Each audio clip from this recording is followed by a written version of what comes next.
Hi, Steve Hand from Staccato in Hobart. In the last video I talked about an article that I wrote 21 years ago in Run 5 magazine, and the article, as you might remember, was called "The Supremacy of the Longbow, a Military Myth."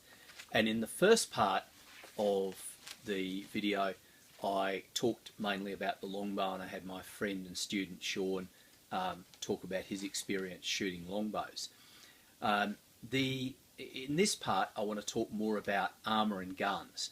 Now, I talked about armour defeating the longbow, and particularly with reference to the Lindy Beige video that showed a 130-pound longbow shooting a bodkin point arrow which shattered on a properly made breastplate.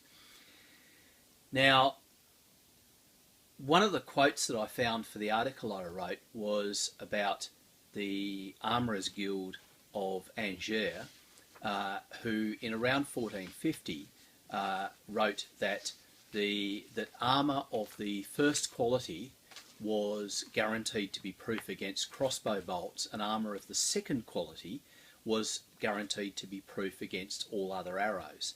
So people were guaranteeing their armour against arrows.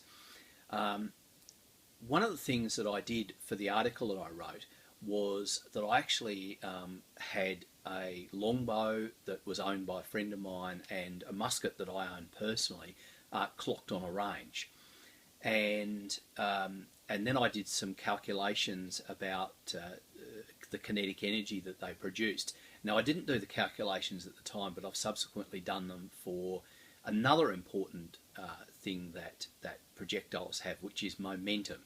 And momentum is usually about stopping power, whereas energy will drill through things. Momentum will knock things back and knock things over. And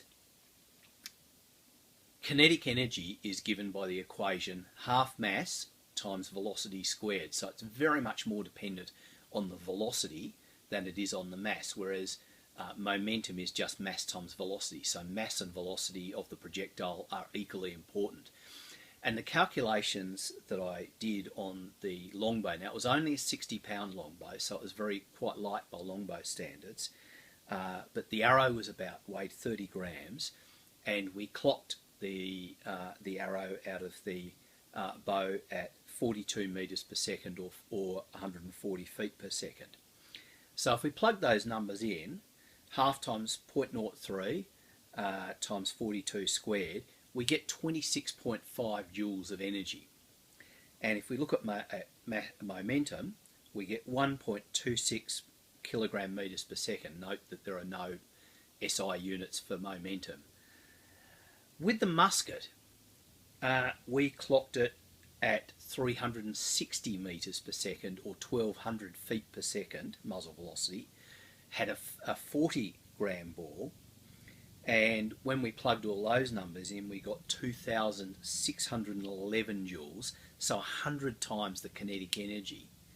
Now, even if we did it with a much heavier longbow, we'd still get at least 10 times the kinetic energy.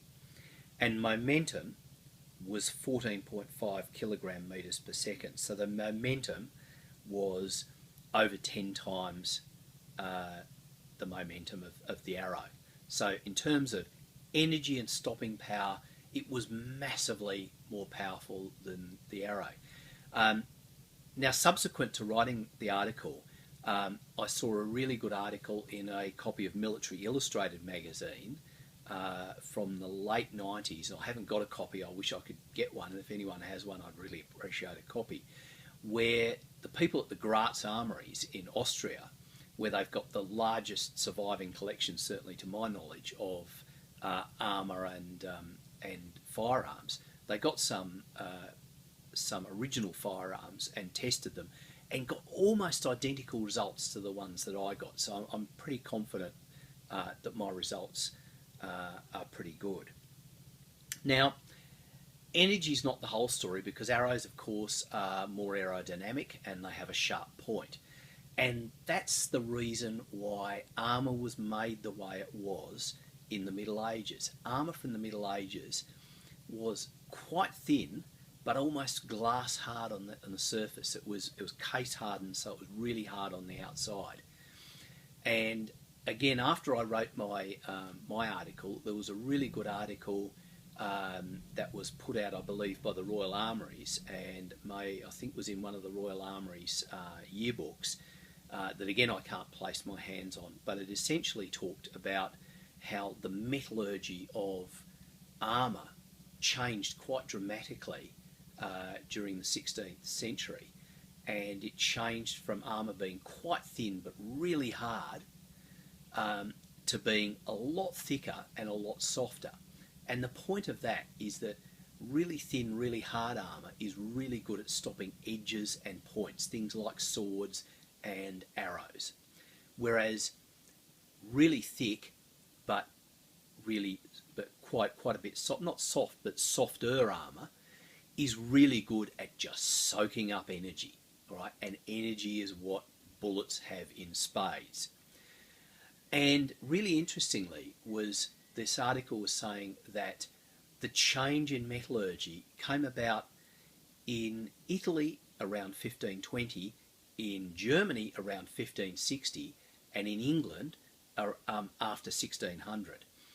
So these numbers, these dates correspond really quite well with the times in which firearms really came into fashion in those countries.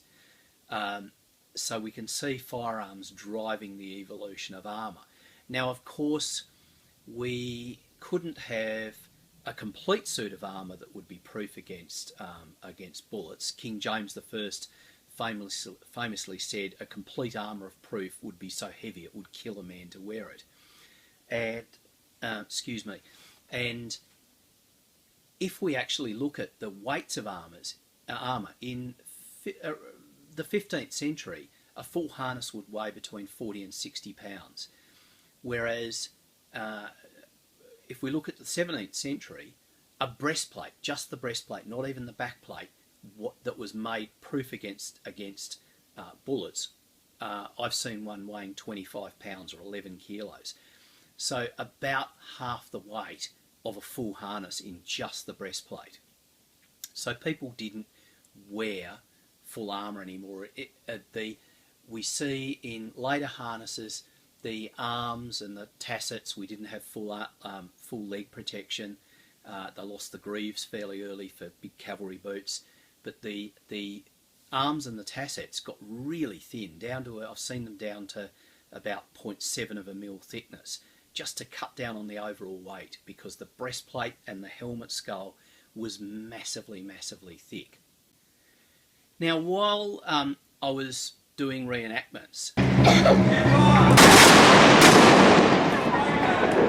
we did some experiments back in the day.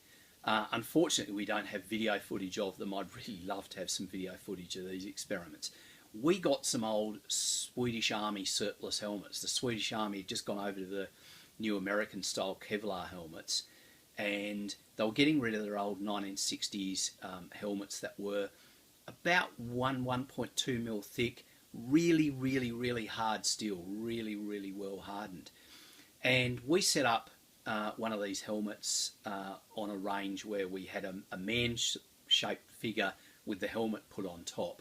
And we blazed away, and there were about a dozen musketeers, and we had our 12 apostles. I know that's an inaccurate name. Our bandolier of 12 powder bottles, so 12 12s, 144, roughly around 150 shots. We got about half a dozen hits at 100 metres. Now, bear in mind that we rarely ever shot with live weapons. We were mainly just a drill society. We did drill and we did a lot of blank musketry, but we didn't do musketry with live balls. We did it once a year at most. The most I ever saw us do was twice a year. We got about half a dozen hits at 100 metres on the figure, and we got 2 hits on the helmet. The 2 hits on the helmet absolutely blew it apart. And really interestingly, the balls did not go through the helmet. They didn't actually pierce the steel. They hit the steel and there were huge, great crescentic fractures, and the whole side of the helmet just folded in. And so basically it was completely wrecked. We gave that the same helmet, we turned it around, the other side was still reasonably extant. Oh, and by the way, there was lead splash from the musket ball on the inside back of the helmet. That doesn't really bear thinking about if somebody's head was inside. We turned the helmet around and we gave it to some archers who promptly reduced the range to about 10 metres and at 10 metres got approximately the same accuracy that we'd had at 100. Now these are archers that most of them shot at least once a week, some more so. They hit the helmet maybe half a dozen times out of about 100, 150 shots. 3 or 4 arrows skipped off, a couple hit and smashed exactly as we saw in the Lindy Beige video, and one which was made with a hardened bodkin point that we now know is probably not accurate. The bodkin points probably weren't hardened, but it hit and it stuck in, and if you ran your finger on the inside of the helmet, you could just feel the point coming through. So obviously nowhere near the amount of penetrative power that the muskets had. By around 1490, people were starting to replace bows with guns. The Venetians in 1490, they had been increasing the power of their crossbows. The strongest crossbow I've seen had a 1,200 pound draw weight, which is just massive. In 1490, the Venetians replaced all their crossbows with arquebuses. Primitive as they were, they saw that they were a step up from what they had. One of the things that I mention in this article, which I think is really, really telling, is that in the early 16th century, we have two battles with almost identical tactical situations, with the exception, the tactical difference is that in one battle, the Battle of Flodden in 1513, the English had archers who were shooting at a Scottish pike attack, and in the Battle of Bicocca in 1522, the Spanish had arquebusiers who were shooting at a Swiss pike attack. Now in both of these attacks, the chivalry, the Scots and the French who were employing the Swiss at Bicocca, dismounted and fronted the attack. So the first quite a few ranks of both attacks had men in full harness. And the differences in the way people write about these attacks is quite marked. About Flodden, Bishop Ruthell, writing 10 days after the battle, said of the Scottish knights heading the attack, they were so well encased in armour that the arrows did them no harm, and the attack was not broken up by archery. Giovio, writing about Bicocca, writes that there were 1,000 casualties before the Swiss closed on the arquebusiers. The arquebusiers were behind a trench, a ditch that the pikemen had to go down into and climb up out of. Before they got to the ditch, they suffered 1,000 casualties. Now, quite a few of those were apparently from artillery. But when they reached the ditch, Giovio tells us that the Spanish arquebusiers in 4 ranks delivered 4 volleys in rapid succession, which he doesn't state it, but it's really indicative of volley fire, of the classic fire by extraduction where the rank fires and retires, the next rank fires, etc. And he said that the first 4 ranks of the Swiss fell dead. Only one French knight, of all the French knights who'd fronted that attack, survived the battle. Between 1550 and 1650, the average casualties in pitched battles went from 7% of all those engaged to 17%. Guns increased casualties. There's a lovely quote that I love from Don Louis Requesens, who is the commander of the Spanish hospital, the first military hospital since the Romans, that was for the Spanish army in Flanders in the late 16th century. And he said that, I hope I can get the quote right, he said that we have many men in the hospital who've been hurt by pikes or blows, and most of them will survive. We also have many men who've been hurt by guns, and they will all die. So guns were just more lethal than bows. And I'd like to close by the quote that I closed my article with. In his 1598 book, Theory and Practice of Modern Wars, Robert Barrett has, as was usual at the time, he has a dialogue between, in this case, a gentleman and a captain, a military man. The gentleman reminds the captain that in the past wars the longbow had served England well, to which the captain replies, "Sir, then was then, and now is now. The wars are much altered since the fiery weapons came up." In conclusion, guns may not be cool, guns may not be sexy. I play with swords. I'm not going to argue with that. Bows are cool and sexy, but just as today, governments didn't spend the equivalent of trillions of dollars to reduce their firepower. They introduced guns because guns worked better and killed people more effectively than arrows. Thanks for watching.